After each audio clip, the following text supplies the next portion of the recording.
First game in the final of the first Heroes or Go4Heroes Tournament in Europe. We have Nexo, aka Millenium, going up against Alternate. Starting to the left side of map number 1 in the best of 3 series on Dragonshire, we have Nexo with Lucifron on the Chan, Alastor on Tychus, Grandpa Cat on the Brightwing, Falcon on Falstad, and LOL versus XD on the Nubarak. And a few people will now look at this and like, oh my god, where's Vortex? It's only half of the brother duo.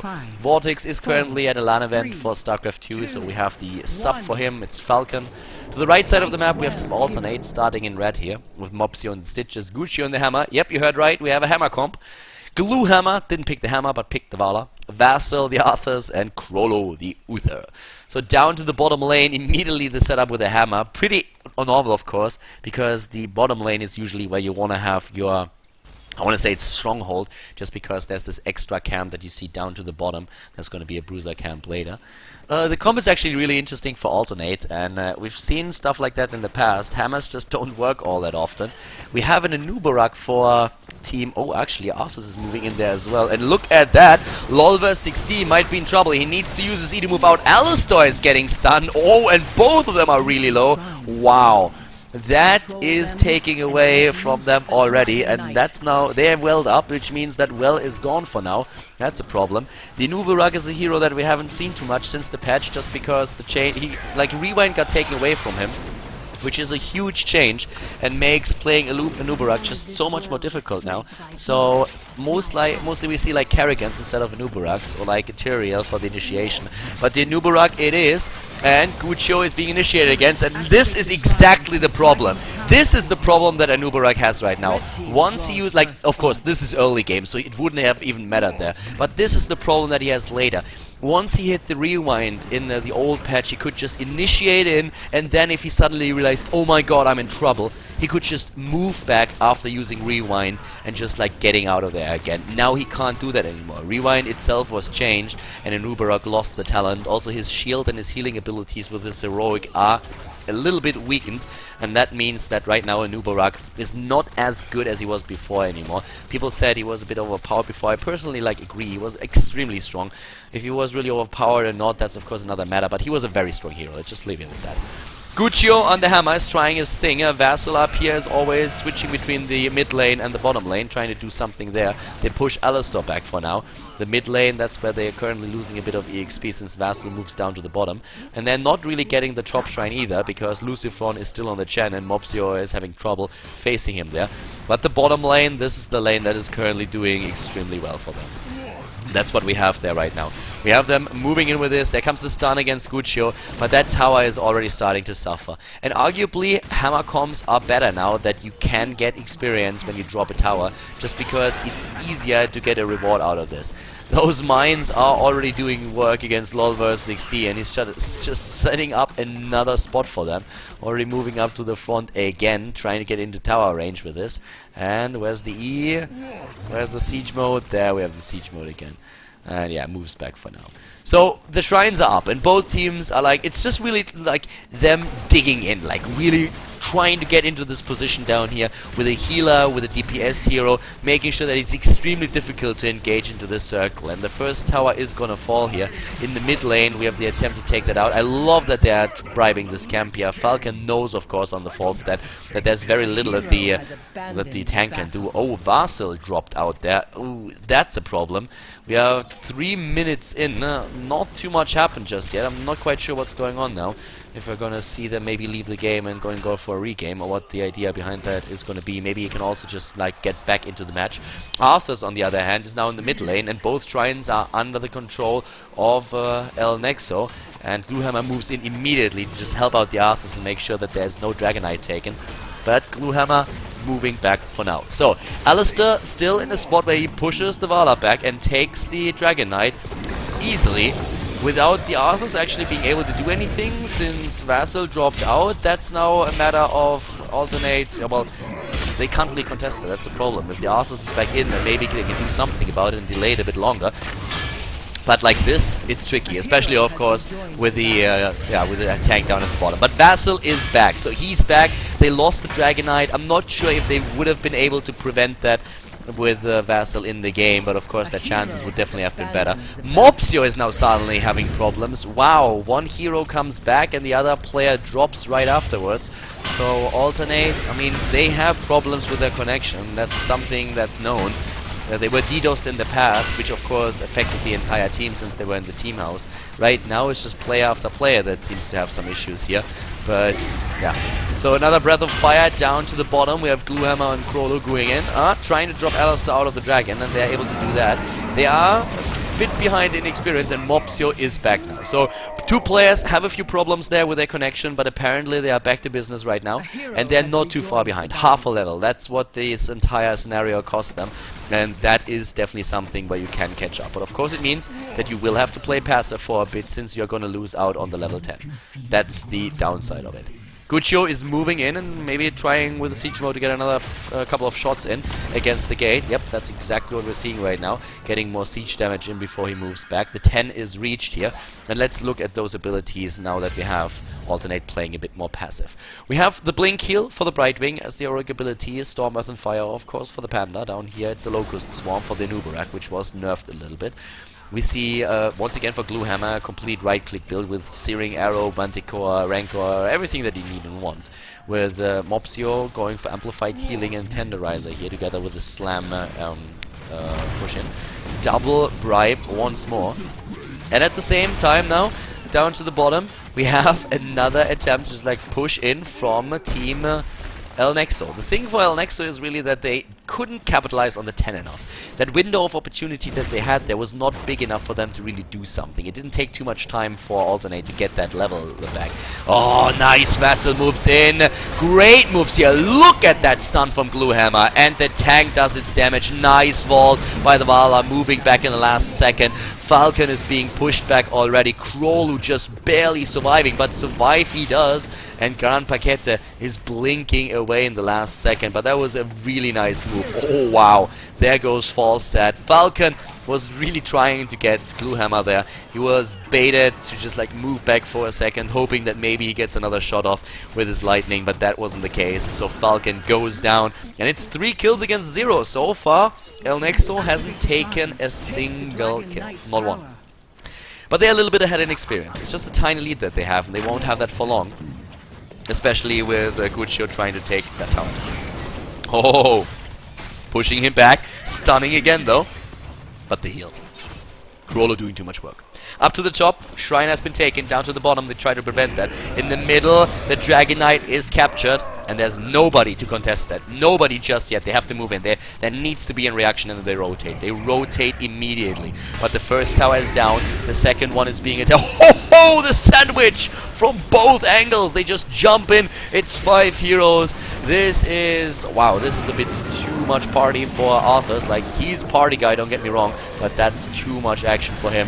Oh, nice rotation towards the Tigers. The Tigers being hooked and then dropped the Venom, playing a huge role there. And in the back against Guccio. But Mopsio once more with the problems. Mopsio dropping out again. So we have Stitches now being controlled by one of the bots, but they push in. They have the 13 talent a bit faster. They drop the wall. Let's see if he can easily reconnect again as he did earlier on. But those problems that they have, they are definitely real. Down goes the fountain at least, and that makes it a lot more difficult for El Nexo to really heal up and do anything there. So no welling up in the mid lane any longer. The rotation straight to the siege tank camp, and that's a smart move. Like, if you have a problem with those disconnects and those reconnects all the time, then you just move back, you take your camps. It still does something, but it's not such a high risk than like staying out on the lane and trying to take down one of the forts. It might not give you such a big reward either, but it at least is a very solid move that he can go for. The tank, on the other hand, he's being engaged against. Oh, the stuns against Lucifer are great! But here comes still the attack against Krolo, and Krolo goes down. Falcon is in trouble though, and Vassal jumps in, heals himself up with the army of the dead. We have Alistair nearly dropped out of the Odin. It's getting very close. He's getting attacked here, but Mob0 is already moving back since we suddenly have Lucifer jumping in with his org ability. Storm, Earth and Fire trying to go for Gucci here. The tank is once again running, but the same problem also to the top for Alistair. The tank is gone. Alistair on the tank is surviving this. Like, there was no hook, no nothing that could really deal with him. So suddenly after this fight, 2 more kills. The first 2 kills for El Nexo. They get that damage in, and they did a great job with that. Especially Lucifron was really playing this well. Like, he took a lot of damage on the Chen, and then at the last moment, Storm, Earth and Fire being used, and he jumps in. He starts hunting down targets, pushing the DPS back, completely isolating heroes. The tank tried to escape towards the left, but he was followed and taken out there. But very well done, and that opens up an opportunity to get a Dragonite for them. And there's nothing that can contest them. They take top shrine, bottom shrine, they're 2 heroes ahead, and that map control gives them the Dragonite. With Knights now taken over here, the Bruiser camp is gone, but Lucifron wants the fort. Ah, the hook dodged. Good job there by El Nexo so far. They're still a bit behind in experience, but they get the stun against Mob0. But this is zoning right now. Trying to zone it out. It's a dance in the backline. Trying to dodge the hooks. Trying to not give the Stitches an easy target. Always trying to avoid that. Guccio still with like 1 attack after another here in attack mode right now, and it's of course easy to engage against him, but the problem is you need to survive that move as well. LOL vs 60 is thinking about it, you can really look at it. I mean, he wants to like go either for a stun or maybe like just like burrow in and do some damage, but they're losing a lot of time on the Dragonite now. Lucifron is just using it for the Breath of Fire, that's all that he does, and that's constant damage. It's constant damage and it's a good position, but it's also not as much damage as he would like to do. He would like to be like more up to the front, especially since they are losing shots up at the top. The ammunition on the towers is being reduced and they need to rotate out of this. So that Dragonite didn't do a lot of damage here, like not at all, if we're honest about it. So extremely well done here by Alternate, just holding that spot, sieging up in that position, and just really burrowing in. It's a exchange now with a fort versus a fort. We have at the top lane El Nexo still going for it straight ahead, and the same is also true down at the bottom lane. With a tank in the comp, I really think that we should see El Nexo probably move back, because the one thing that you can guarantee is that we are going to see Alternate move in. Alternate with a tank is definitely trying to push this in, and they are wrecking this wall. The move back is there, the wall is down, so that's already breached. Brightwing and Falstad are still not with the team, which is of course something that El Nexo that Alternate knows now, because they see that the Bruiser camp was just taken, so it was an easy guess. They try to take at least the camp here and get it as well. LOL vs 60 is being hooked, he's nearly dead already, moving back in the last second. The stun again against Lucifron, nice Rain of Vengeance. Lucifron uses heroic ability, the Anubarak is already dead, the tank is still dishing out the damage, but Vala is in trouble. Lucifron is in more trouble though. Lucifron about to go down, and he dies, as does the Falstad. The tank just sitting tight there in the middle, and he does damage, and even more damage. Alistair moves back, the Howling Blast, he doesn't catch it. And it kills the Arthurs. It kills Arthurs, and Alternate is moving back for now. They still have to deal with the camp up to the top, by the way. That's something that hasn't been taken out yet, but they might be able to take down... I don't think they can take down the keep. I mean, the cooldown... The death timers are not long enough. That's the problem that they're currently dealing with. So they move back for now, but they got more kills. 8 kills versus 4. Gran Paquete is being zoned out and forced back for now. But that was actually like a really... I mean, that damage on the tank...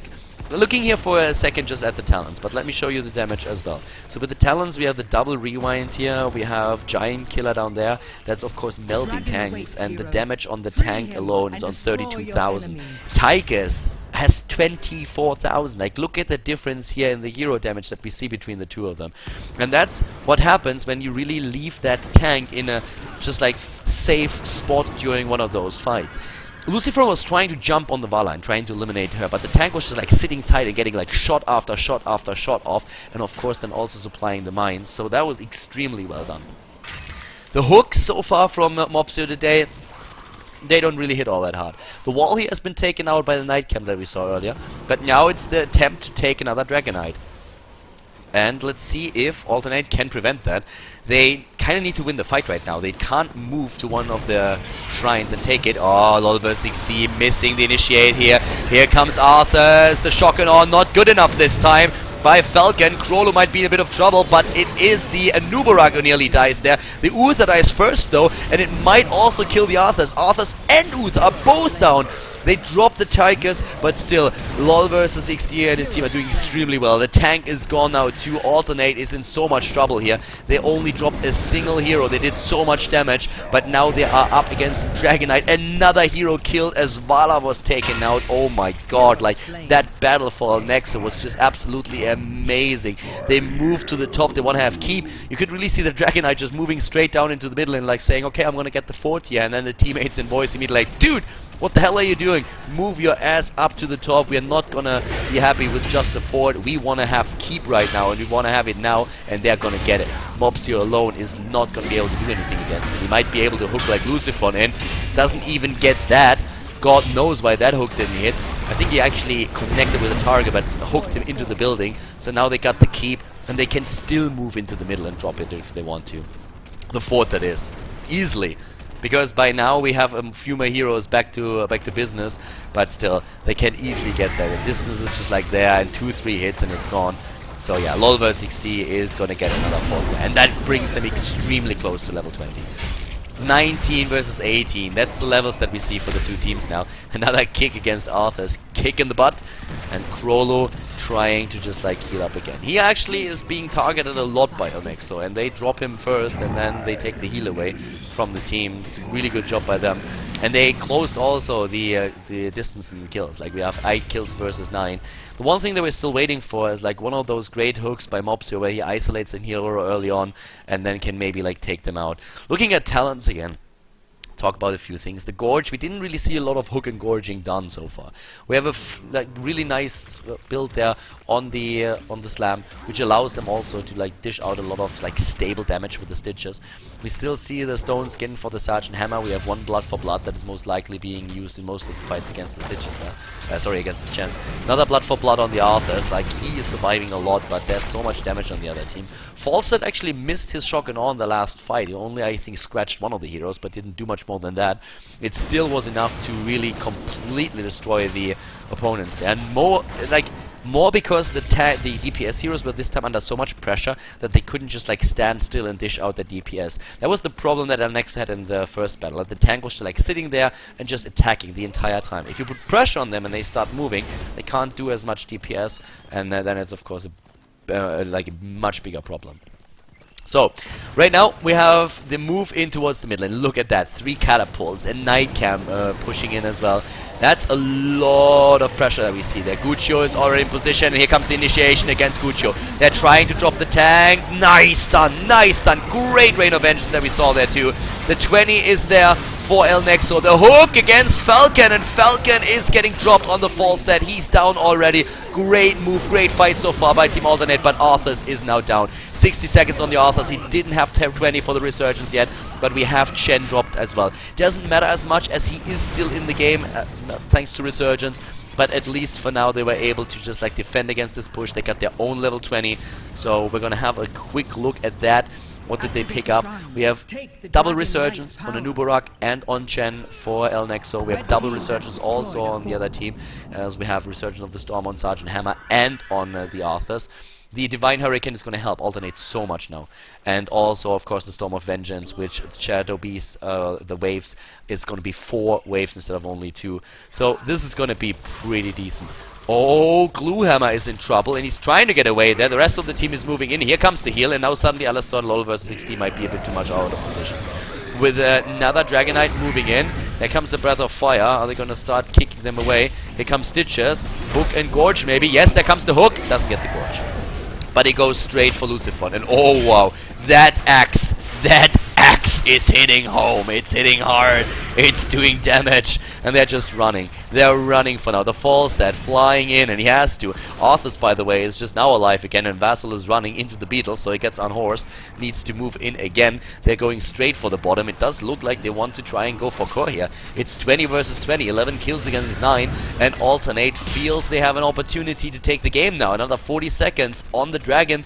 and they go straight for it. They move in, take that down. Lolver16 with the initiation. Here comes the Odin form on the Tychus. Immediately the jump by Lucifron towards Gluehammer. The stun by Krolu. Oh, but yeah, the Vala is not gonna kill the Chen. Their Storm Earth and Fire hits first. The Stitches is already dead, but the Pandas are being dropped as well. Lucifron is about to die, and he's not in Resurgence mode anymore. Another Shock and Awe being used here. Down goes the Uther. The Panda is still alive. The Arthas is dead. It's 3 heroes dead by Alternate. El Nexo is still alive. Stitches, how on earth did he do that? Lucifron did not die there. He just hits the keg and gets the shield. And now we have the last hero for Alternate about to drop as well. The stun by Lolver60. All of them are dead or dying or back to business by now. But that was another 4 kills for them. 13 against 11. That's the kill count right now. And all, like everywhere on the map, there's just like blue spots rushing towards the right side. Level 21, soon 22 versus level, well, let's say 21 for Alternate as well. But yeah, they are moving in again. Of course, they have a double resurgence there that they can now utilize to just like push those lanes back again.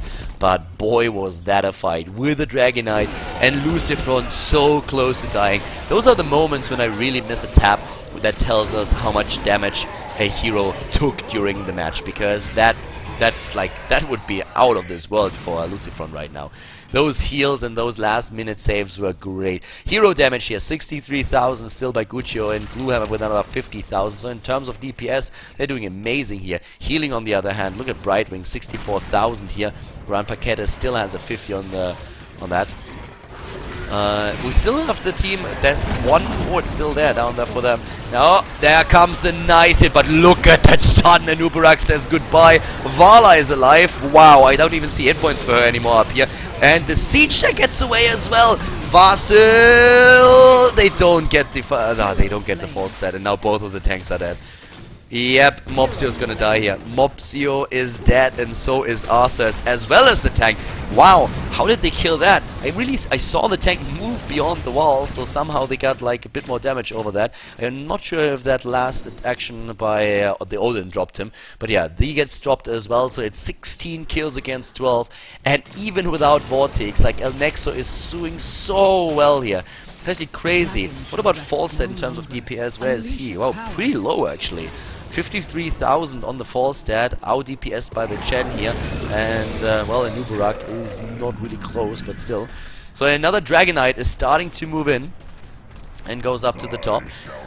They are trying to end that right now. They are trying to end it. They have 20 seconds for it. I'm actually not sure if they will really be able to do that. But 20 minutes in, the Dragonite is hitting like with it does so much damage. Like those shields are gonna drop within seconds. Dragonite against the core at this point is doing insane damage. Insane damage, as you can see here. With each kill, with each hit, he takes 5% of the core. Each hit, and they are trying to drop him. And no, Alistar, he knows that he has the damage to end this, and he does. Game over. Game number 1 of the best of 3 ends in favor of El Nexo. Good job, well done by them. And we're gonna see game number 2 between El Nexo and Alternate in just a few seconds.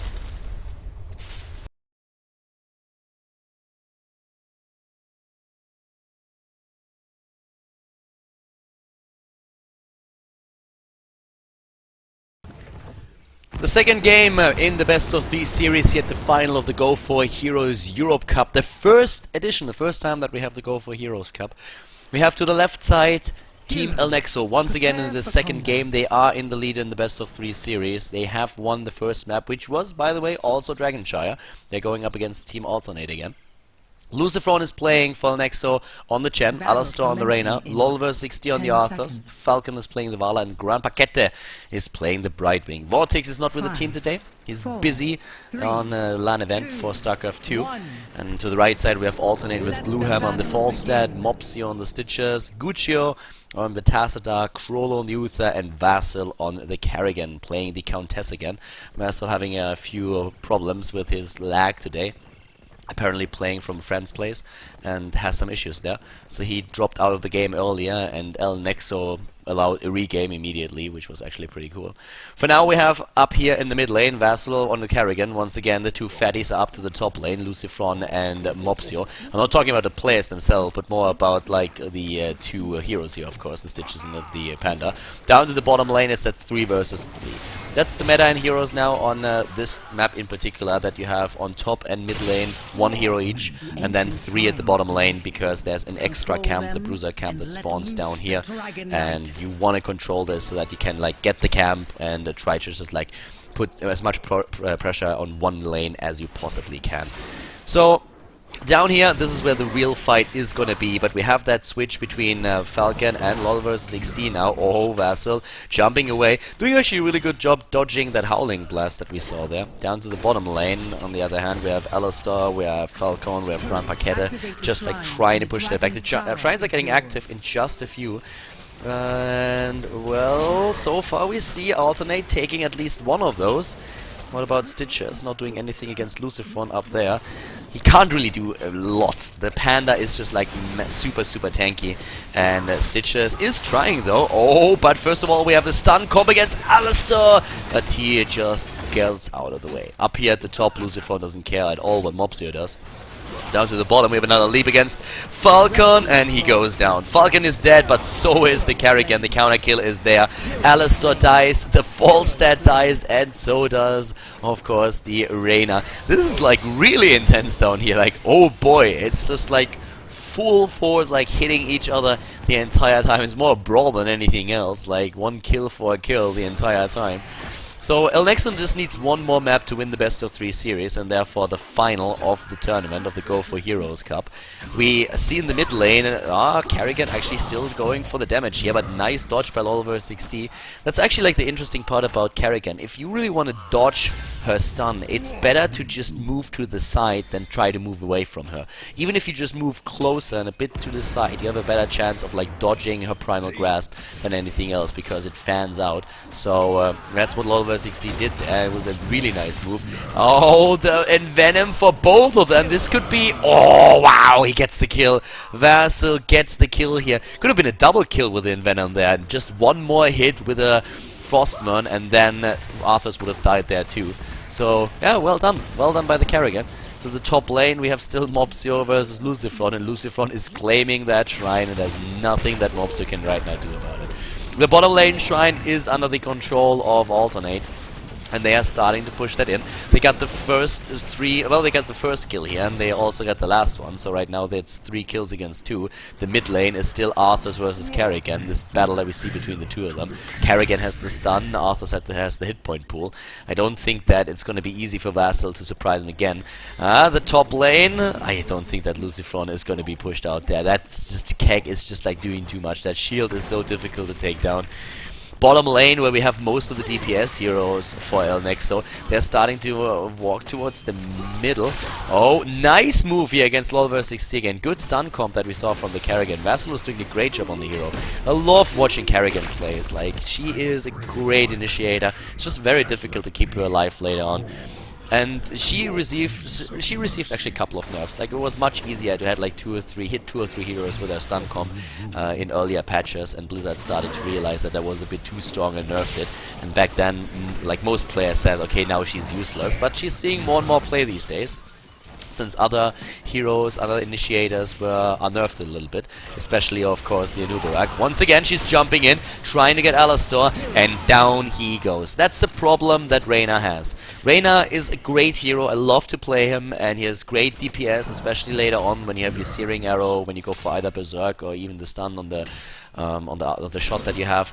The problem with him really is that he has no real escape. Like, you get the extra hit point pool, that's one thing, but you have nothing that gets you out of a difficult situation. Vala has evolved, Falstad might be slow, but at least has a barrel roll that helps him to escape over a hedge, for example.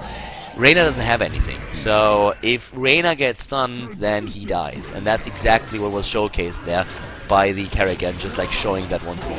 Up to the top, it's a very similar example against Vortex, against Lucifron right now. Vortex isn't here, but it looks like Kerrigan is the victim Lucifon getting away, great heals by Grand Paquette, keeping him alive. Down to the bottom lane with only 2 heroes defending against 3, and the Night Camp that we saw earlier. It is a very different picture, since we have the entire wall already breached. Top lane is once again like now in full control of Mopsio, and that means that Arthas can't just simply move down and help the bottom lane, because if he does that, Kerrigan could move in and just grab the Dragonite.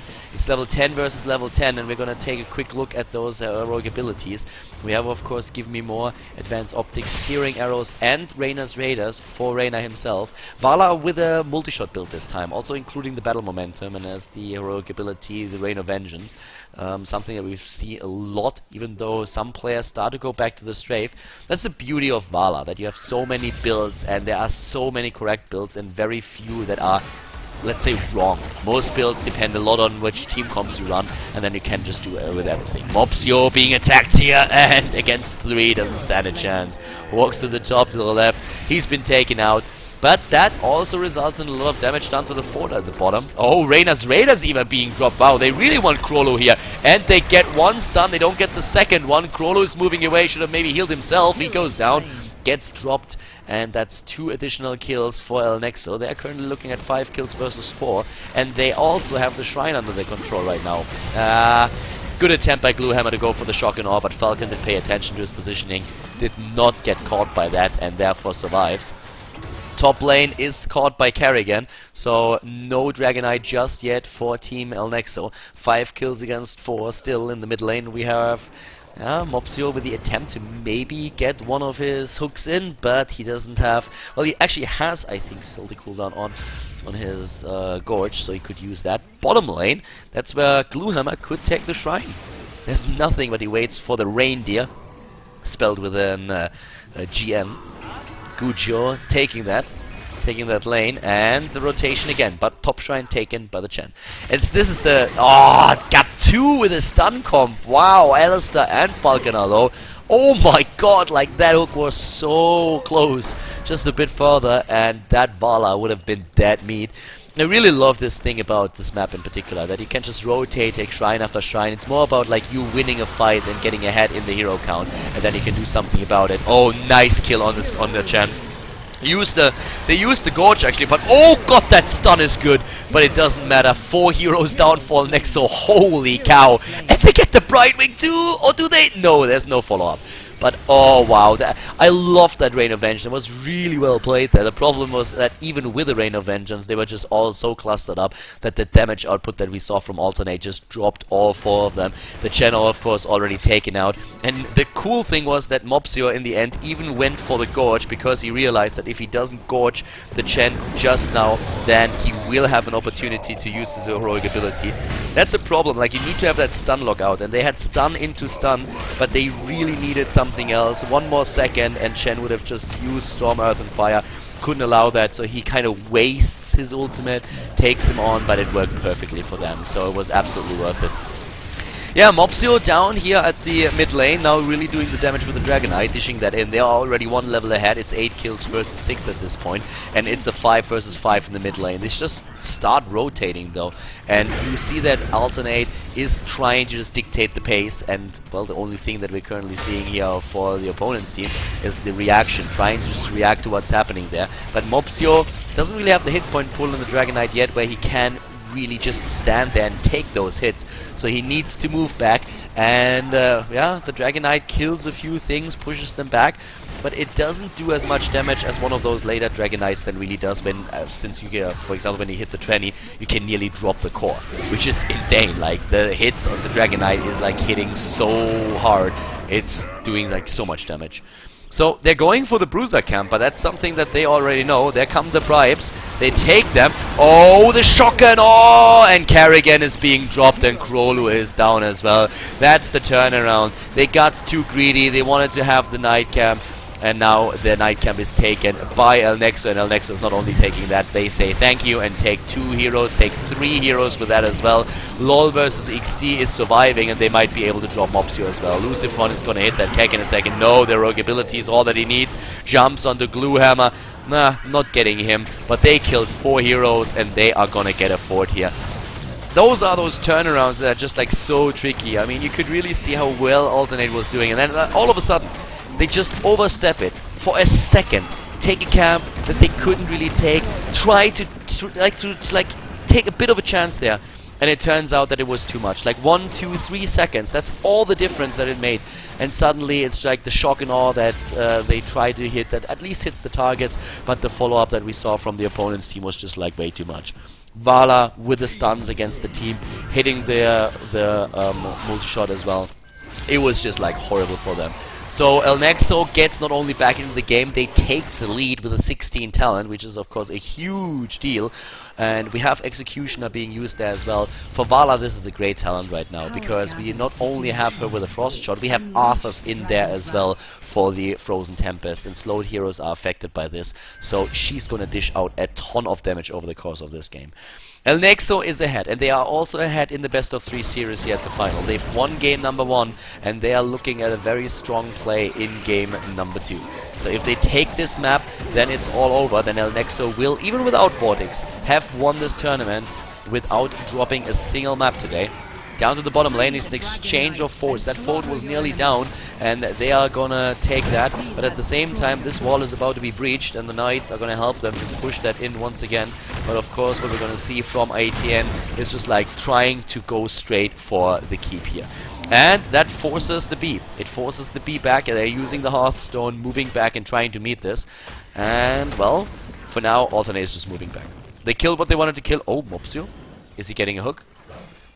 Oh, wow, he hits it. Oh, he doesn't hit anything, but he gets the Gorge anyway, so it doesn't matter too much there. Oh, Mopsio is about to die. Lucifron. Oh, God, they kill Krolu first. No heals anymore for him, but the Reyna is dead as well. Mopsio moves away, but he's envenomed, and he dies. LOL versus XT is actually escaping with barely any hit points whatsoever. No additional kill there for them, and it turns out that it's a 1 versus 2. It's like Arthur's, like, how did he survive that? That was crazy. Up at the top, the keep, or the fort actually, is exposed there, so I need to be careful with that. There comes the quick grab on the shrine, since they realize that now El Nexo is going to move down to the bottom and try to grab another Dragonite. That's not happening soon enough, but we have 2 heroes killed still, and they are still on a, like, stitches another 10 seconds, and LOL vs XD is going to grab that. So it's all about the fight in the middle, where it's going to be decided if we see another Dragonite for El Nexo. And now we're 12 minutes in. And 12 minutes in, those Knights really start to hurt, like, a lot more. And they also have a lot more sustain, a lot more hit points.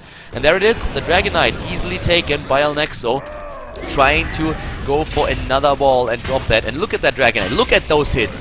He starts to do damage now. 13 minutes in, this guy is starting to become a bit of a beast.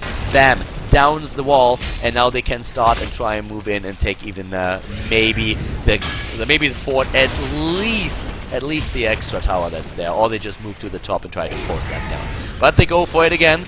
Here they come. Lucifron at the front, dropping another tower, nearly getting the 18 here. LOL vs 16, a bit of trouble, but already using the Army of the Dead, hitting himself, healing himself with the ghouls, and the fort goes down. Well played. Another hook by Mopsio, misses. Vassal looking for an opportunity for the stun.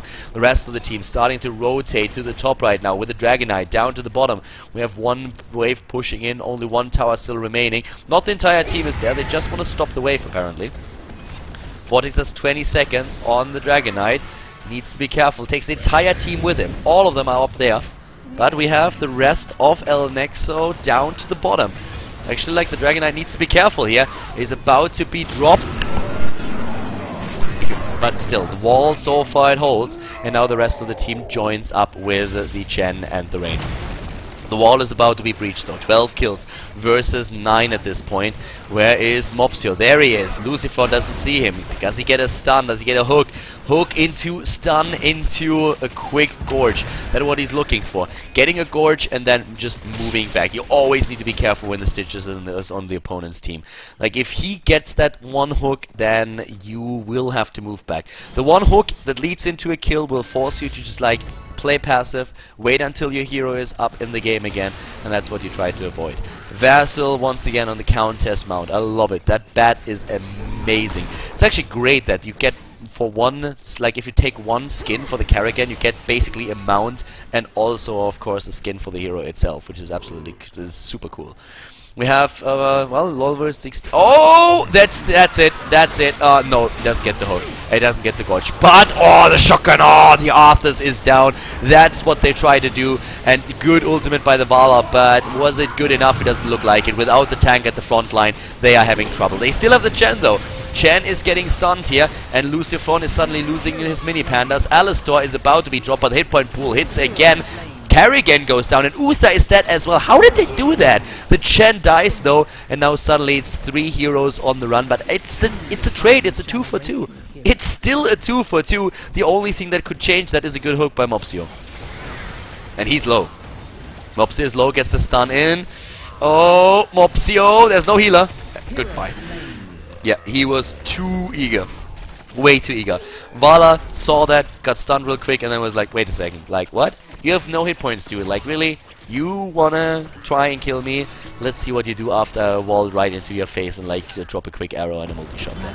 And he goes down. Top has been taken by Gluehammer. He's starting to be out to heal up once again. That was changed by the way. So now if he just arrives back, he gets a flat amount of HP and mana, and then he starts healing, which is pretty cool because it helps you to just regenerate those hit points and the mana faster, which means you spend less time at the Nexus. Blizzard made a lot of good changes for this particular patch now.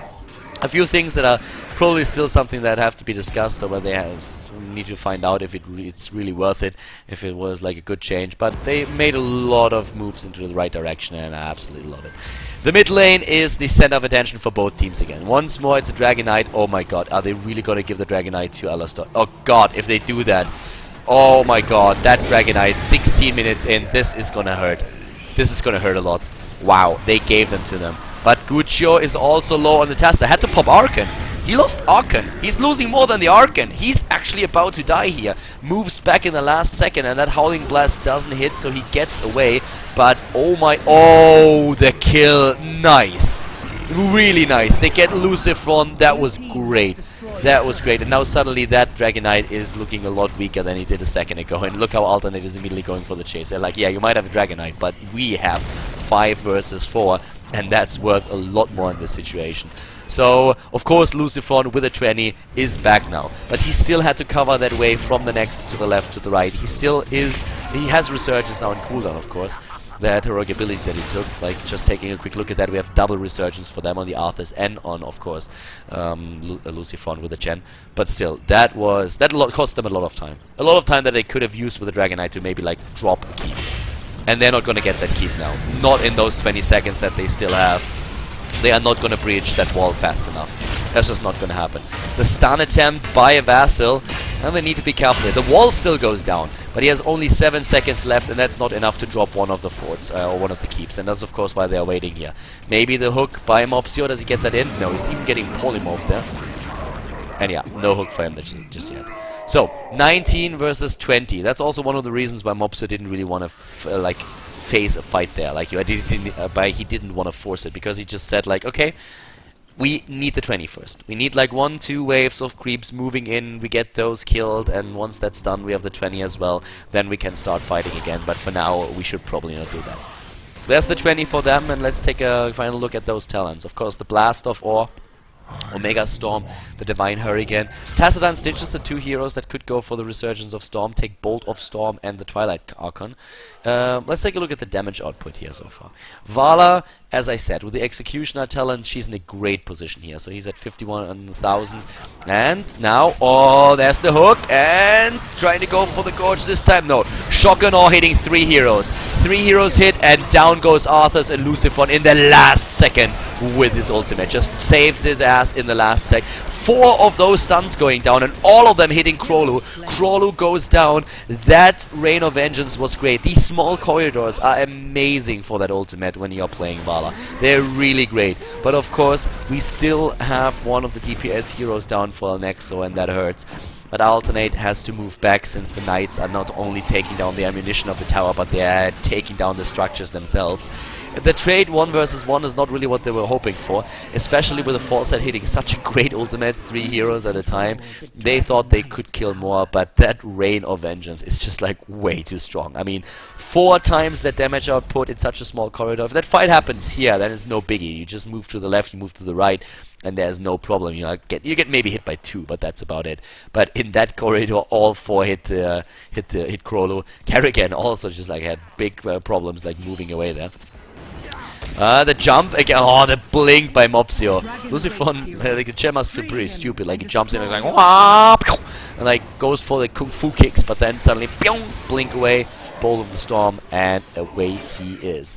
Yeah, bottom lane, that's where they're headed now. They wanted to... Oh, LOL versus 60! Howling Blast! Nope, dodge, dodge, dodge. Okay, they both ignore each other. They're like, yeah, we don't care. So, bottom lane, that's where they need to go, because that's where the shrine is. So, that's where the fight is going to happen, but we have one mercenary camp pushing the top lane. Howling Blast not hitting anything. Alternate doesn't really want to fight that just yet. They want to wait this out a bit. They want to also wait for the rest of the heroes. They want to wait for the hook, and then they get it! Yeah, I think he's still low. He could actually have his ultimate up again. Let us take a quick look at the heroic abilities, if there are any in cooldown. None. Oh, yep, the Maelstrom, the Omega Storm, that is still in cooldown. Top lane, by the way, is now being attacked. And both shrines under the control of El Nexo again. Like, 21 minutes in, you cannot afford to give a Dragon Knight to your opponent's team. There's no way. No way. Okay, here comes the initiation. They move in. Krolo needs to stun. He gets the stun in the last second and is trying to move away here. Here comes once again that Rain of Vengeance that's being dropped. Guccio getting stunned 4 times, but 2 heroes downfall next against 1. Vala is getting melted away. The stun combo by Vassal, too great, and the same fate suffers Alistair. They are going to lose more than only 4 heroes. This will be Dragon Knight. This is going to be a Dragon Knight 4 alternate. Great battle there for them. An absolutely insane fight. Really well done. Krolo's ultimate was absolute key, getting that Divine Storm in there, and he was nearly killed before that happened. Like, it was so close. He just got stun locked the entire time and didn't really get an opportunity there. The Brightwing polymorphed him, I think, even twice with the rewind that he has there. But still, at the end, he survived, got that storm off, and then he stunned everything. And that was when really the fight went south for El Nexo. Now it's the 22-minute Dragon Knight, and they are still down for a few more seconds. This is gonna be key. It's not gonna be game, but it's gonna be key. Like, that Dragon Knight is gonna take down a keep easily, and then we have 5 heroes that are going to face him, but that keep is going to fall. Yeah, Krolo is moving in. Oh, it is not going to fall. Like, what? Not moving in just yet. He stands still there. Like, wow, is he really not gonna go for that? It's like 2 more hits, maybe 3 that he needs, and then it's all fine. Krolo is back. Krolo is back. They can fight with that now. 1,000 hit points that he kills with like 1 single shot. Bam, another one taken out. He wants that keep. He really wants it. Ah, the hook by Mopsio does not hit anything. And does he hit the Arthurs? Yes, gets 1 hit in. Gets maybe another one. Lucifon is still there. Taking the shields away from Lucifon. He has another 18 seconds. He's not getting the keep. Wow, getting 1 kick in. There comes the hook against the Brightwing. Brightwing is getting hooked and is getting like brought back. Oh, that insta drop against 2. Vala and Brightwing die. That shock and awe was lined up so perfectly. And suddenly that's 2 heroes down. That's 3 heroes down. Alistair blinks away, gets hooked in again. Alistair gets dropped. Lucifon is trying to chase Gluehammer, but he himself just barely makes it into his ultimate. We have Arthurs now there as well, trying to kill Mopsio, trying to get a kill in there. Lucifon is on the way. Both of them just trying to buy themselves some time to revive their allies, but LOL versus 60, he dies, and this time he has no resurgence up. This time there's no resurgence for him, and Lucifon, he's just moving back. He has resurgence still available, but it's about time to go for the core. Like, we see Alternate moving in there, 5 heroes up there, going straight for it. At this point, it looks like they might win the game right here. Lucifon is doing whatever he can. Like, he jumps over his opponent. He's going in, doing the damage, trying to pressure the Gluehammer, trying to pressure the fall set, but it is too late. 7 seconds, that's all that they need. This is the 1-1. Game 3 is going to happen between Alternate and El Nexo here at the Go4Heroes Cup. We have Alternate winning game number 2 against El Nexo.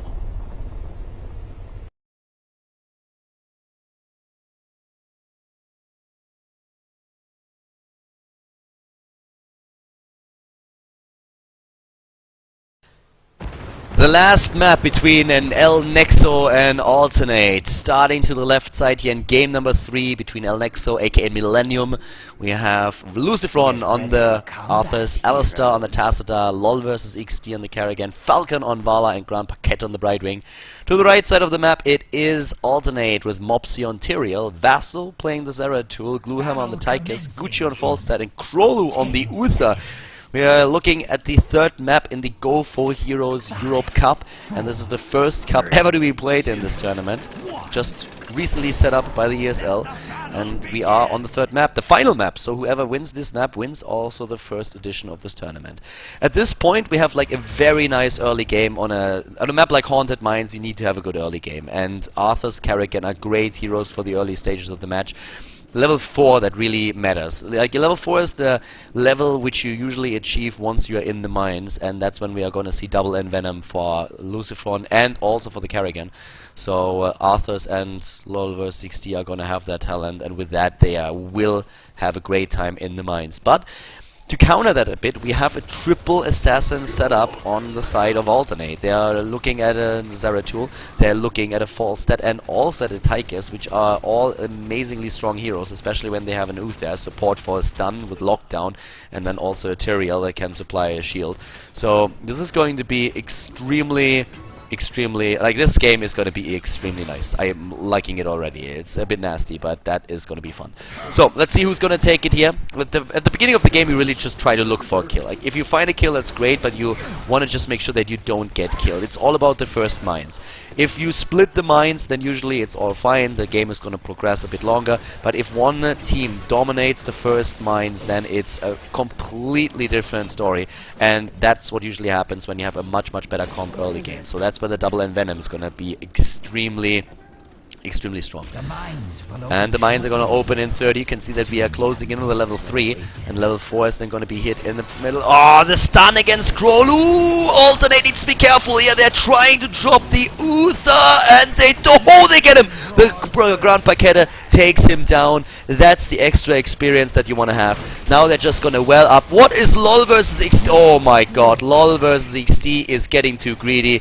Now they're losing one of their heroes. They need to well up for now, and then it's time to go straight into the mines. We even have Vala with the... Vala needs to go back, and that's a problem. 2 heroes already down, and they are trying to just delay everything, whereas we have the Tacita at the top already getting skulls. So Alternate is already in the mines. Here we have still the entire Nexo team trying to move in. Down here come the Uther. 5 down for Alternate. Only 4 down for Nexo. Nexo has the 4 talent. Alternate doesn't. They're down here already. They're jumping in. Here comes the move against Krolu. Where's that Envenom? There it is. They're trying to take him down. Lucifron is in trouble, but they kill the first one. Really well done here. 24 skulls against 30 in favor of Alternate. Alternate rotating to the top, taking more of the skull camps, taking them one by one. They know that the level 4 is better for Alternate, for Nexo right now. Nexo has the stronger fight, and that's why they move back. They move back and leave the golem to the opponent's team. 2 kills against 1 so far. LOL vs XD really overextending there a little bit. If he wouldn't have tried to go for the Tychus, I feel they would have had a much better first mines than that. But they get, of course, the golem. At the same time, we have in the mid lane now, or in the middle of the map, we see Alternate take the knights, and they are not only being back and trying to just like heal up, but also gonna get those siege giants. The important thing about the siege giants is that when the first golem appears, you should always try to claim your siege giants. You don't take them until your opponent's golem passes the gates. Once that's the case, you just take the giants, and that will make sure that the giants that you have are going to stand behind your wall while they attack the opponent's golem. So the opponent cannot just snipe them down. That's why we have them waiting here for that. And that's also what we're going to see for the... Oh, actually, they take them early. That's a bit of a mistake that we see here for them. That's... like, they take them a bit too early. And, well, there they move in. Actually, like, both teams take them too early right now. Both teams screw that up a little bit, because the problem is that you have them now in front of the gate, and so you can't protect them. So I find that very surprising that they didn't really go for that. They didn't do that correctly, because now they don't really help you with the defense. So both teams with a bit of a misstep there, And now, as you can see, those giants are taken out immediately. Down here to the bottom, we have no problem. Those giants help out, but it's the weaker golem. So you always push with the better one. Tychus is already being eliminated here. Alternate starts to be in a bit of trouble. And that would have been much easier to deal with if the siege giants would have been here. That would have helped them. Just a bit. And you can, like, everything is so important on mines because of the snowball effect that you oftentimes have on this map. So right now, we have the golem still at least taking down that well, down to the bottom. Tacita alone already dealing with this, and you can see that those two siege giants did an amazing job because they helped them drop that golem like nearly instantly, whereas up here, it's not only about like the damage to the wall, it's also the damage to the fort that of course matters a lot. Level 7 has been taken. Let's take a quick look at the talents. Once again, the multi-shot build. Here are those two envenoms that we talked about earlier. The Zeratul with a focus on cleave. We've seen that actually like quite a bit. Pain for PvP plays the Zeratul different, takes block on first and doesn't really go for cleave, but instead for the singularity spike. We have a different builds used here from the Zeratul player for Team Alternate. 3 kills against 1 with the extra kill on the Tychus that they got at top. They have level 8 now. If they reach level 10 before the mines open again and Alternate doesn't get that, then it's going to be extremely difficult for Alternate to get a good second mine. So that is a problem. That's definitely an issue. I mean, for now, just looking at that, we have to the top lane, once again, that split with 4 heroes trying to pressure that first fort here. Oh, Guccio just moving back in the last second, but they're trying to rush that that fort. Move back, though, because if they're caught here, then, yeah, they might run into a lot of trouble, so they're not doing that just yet. But, yeah. Up at the top, we still have like all of them waiting for the next level. It's all about that level advantage, all about that extra talent that you want to get once you go into the mines. Level 9 versus level 8, and of course they're going straight for those additional yums down here. Alistair phase shifts away. No problem for him. Phase shifts away. Vassal gets a bit more damage in with another cleave. Nothing like too fancy. At the top lane, it's another wave that was cleared. The shots on the fort are also getting very low, and you see how the entire time Alternate is forced up to the top. They are forced to the top because there's always that move that we see from from El Nexo, like threatening that fort, moving and just showing themselves and like forcing a reaction, because you just can't not do that. Brightwing is the only hero that they leave at the top lane to soak XP because they can jump down. We have Meteor Makers already, sorry, not Meteor Makers, but Alternate already moving down into the mines. That's where they meet. Brightwing has to jump in there, and he needs to do it now. Does that, arrives with a team, there he is, and nice. Didn't kill Tyrael. Even with the Envenom, they weren't able to do that, but they chased the opponent away. Another Envenom hits, and Krolu gets dropped. Krolu just sticks around for another second and gets dropped. And now the only thing that Alternate is trying to do is they 2-arc it. They spread out, they are trying to just grab as many skulls as they can. We have like Guccio already flying in, Mopsio is taking skulls, everybody's taking skulls, whereas El Nexo is hunting heroes. They take down Gluehammer on the Tychus. To the left side we have Guccio starting to move in as well. Down to the bottom, what do we see there? Most of the heroes already jumping out for Alternate. Is another one being killed? No. All of them just escape. Only the Gluehammer got taken out. It's level 10 versus level 9. And 2 heroes still a bit on the hunt, trying to contest the middle, where we see the Knights now taken. Down to the bottom, on the other hand, the Golem is now being dropped, and that's going to be a 50-50 Golem. So you can really see that like spreading out and just not fighting, just like trying to dodge your opponent and grab as many skulls as you can be the winning strategy down here. So it worked very well for them. They also denied the Knights in the middle, which is very, very important. With just 2 heroes that were threatening that position, it worked extremely well for them. To the left side, we have for both teams, actually left and right now, the camp taken. Mid lane, Knights are still being attacked there, and so far it doesn't really look like El Nexo can do anything about it. Nope. The Knights are going to start and push in as well. Golems are about to be revived. And this one is going to drop the fort, and they know it. This is why they push in with the rest of their... nope, they actually move back. They see the entire team there, and then they move back to drop the golem. But it's going to kill the fort either way. That fort is going to fall, and that is going to give the level 12 to El Nexo. El Nexo is on 12. Down here, we have... This is the setup that you want. That's the perfect setup that you want here. This time it really worked out for them. We have the Golem now being attacked by the Siege Giants and also by Alistair, and this 4 is not gonna fall, like, not at all. Up to the top, Vala is actually being dropped here. Oh, and Lucifron is trapped as well, but the stun against Mopsio, and Lucifron is not getting out. He's not getting out. Alistair just dropped for a second there. Oh, the Carrigan gets sniped there. Really well done. 3 kills by Alternate against El Nexo. Extremely nice push that they have going on now. Because down at the bottom, Alistair, he is back, but he still has to defend against the Golem, which he did. But up to the top, we have the fort now nearly eliminated. The Golem made it all the way to the wall at the keep, though. So the position for the Golem that we see for Team El Nexo is much better than for Alternate. But still, Alternate has the 13 talent. This is, of course, something that El Nexo is going to get in just a second. They only need to clear a wave. But Alternate is back. Like, they're not behind anymore in experience. They still have a worse position on the Golem because it's already threatening their keep. But still, they're doing a decent job, and the next mines are gonna really determine a lot of how this game is gonna go there. Like, so far, the mines have been pretty even most of the time. The first one, not quite all that much, but the next one was like a 50-50 split, so that was pretty well done. But for now, we just like see both teams trying to get in a bit of an advantageous position. We have those extra talents now on the board, though, and that's really when that combo that we have for Alternate is dishing out a lot of damage, but it's also extremely squishy. And we have that super tank at the front with Arthurs. The Kerrigan, if she can get a good stun against one of these heroes, against like maybe the Falstad, for example, or just the Zeratul, they can drop them really fast. So there's a lot of damage potential that we currently have for them, especially with the Rain of Vengeance that we're going to see again. Oh, nice! Lucifron.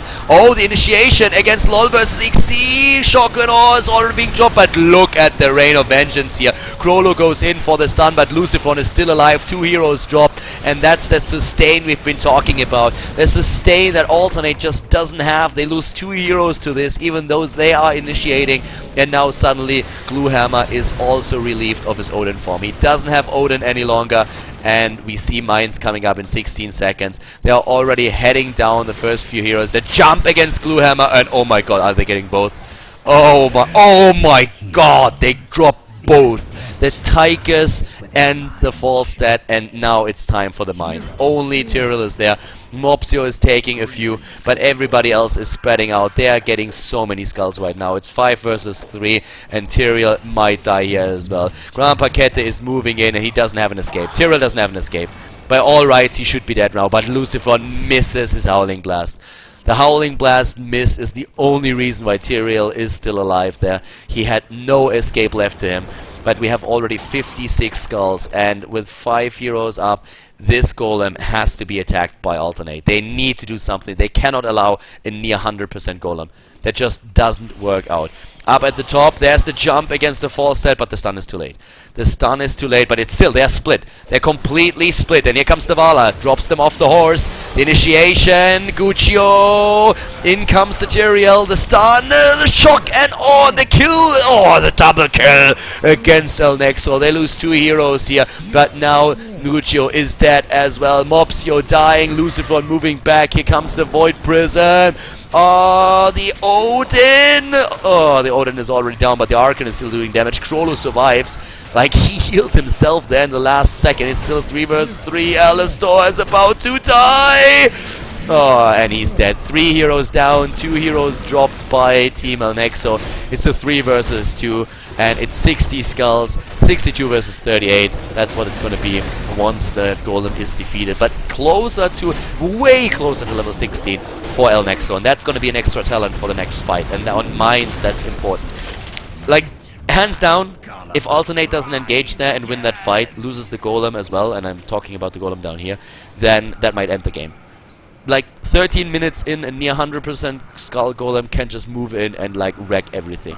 But as it happened, we have them with a comeback. The problem for them is that when the fight happens, they're not going to have the 16 talent. And that 16 talent should really make all the difference right now. And we see them moving into the middle, trying to take the Knights there too. I would be surprised if they do not attack with that. They could force a fight there. So far, no 16 talent just yet, and that gives them an advantage. That gives them, for example, like the bigger spikes. It gives them the stone skin, the extra damage on the polymorph target, the blood for blood, and they are moving in already. No 16 just yet, and they are going straight for it. Moving in, dropping everything here, and Alternate has to wait. They are still doing damage down here, and they're going to get that fort, and that fort will give them 16. But up to that point, they cannot really engage. And that Golem is starting damage. And them not engaging means they cannot take hit points off the Golem. And that's the problem. Because that Golem is doing damage. And is doing a lot of damage, as you can see there. looks more and more like, yeah, that's the 16 talent now, and we actually have El Nexo moving back. El Nexo moves back. They don't really care too much for a fight right now. They know that their golem is in a much better position. They already did damage to the keep. There's nothing that can really heal it up. There's no mule on the side of Alternate, so they are happy with that position. They're just trying to drop the golem down there as fast as they can to like give them in a good spot, and also of course secure the tower here. That's going to be extremely important as well. Okay, there we go. Take down the golem, so still much better golem position for El Nexo. But 16 versus 17, 1 level advantage that gives them a stat advantage, and that's about it. The question is rather, how is that next fight going to happen? And those fights are really starting to shift very fast in favor of El Nexo if they get the drop on Alternate, because it's more about like the squishiness that we see. It's a triple assassin combat that we see being played there. And there comes the initiation already, and immediately once again on the Kerrigan, but Kerrigan moves back, is still alive for now, gets the stun in, nearly kills the Zeratul. Zeratul is down, and so is the Tyrael. Tyrael explodes, Arthas was killed, but still, the tag is down, but Krolu dies now as well, and that's the problem that they have here. If they don't drop the Kerrigan, they just like throw everything at her, but those stuns, those disablers, they are deadly to nearly all of their heroes because they do not have that massive hit point pool of any one of them. The Odin form is already gone. The turnaround may be happening here. No, jumps away for now. It's 3 kills against 1, and that is nearly another level advantage for them. Lolver 60 on the Kerrigan, he is doing such a great job as keeping his hero alive. Every single time that we see one of those fights, like he just moves back, he's the one that gets judgmented and then also shock and awe, and then Zeratul jumps in as well. But for some reason, they are never really in a spot where they can drop it, never really in a position where they can just simply kill him and take him out there. So far, he has done a great job. 14 kills against 8. That's what we're currently seeing here. And, well, we have them with a very nice move now to the top. With the 5-hero comp once again going straight into the mines. Bottom lane, we see the same thing. And are they rushing? They're going for the team fight. They're both going for the team fight. They're not going for the skulls. They're waiting for it. They're initiating. They're going straight for it. Kerrigan sees something and unhorses the Tyrael. They could force that now. They could force it now. Here they go. Going straight for the skulls taken. Kerrigan, this time she exposed herself too much. But a nice drop with the heroic ability on the Vala there. Drops 1, drops 2, 2 taken out. It's 1 for 2 now. Krolo is in trouble. Brightwing moving back for a second. Down here we have Guccio already phased out.